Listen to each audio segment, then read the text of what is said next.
Which envelope has a message for us today? Let's roll the dice and see what we get.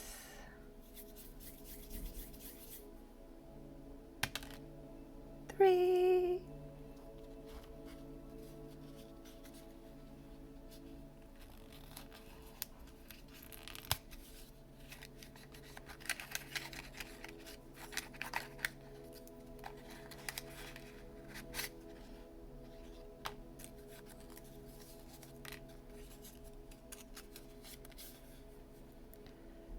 Just because your path looks different doesn't mean you're lost.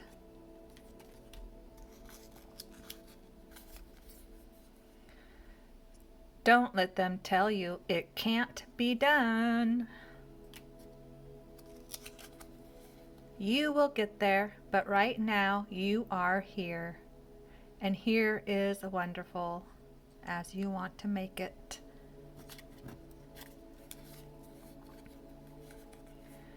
Forgive your parents.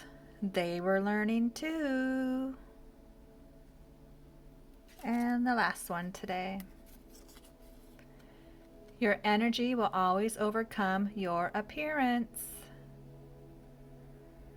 All right. Adios. Thank you. Gracias.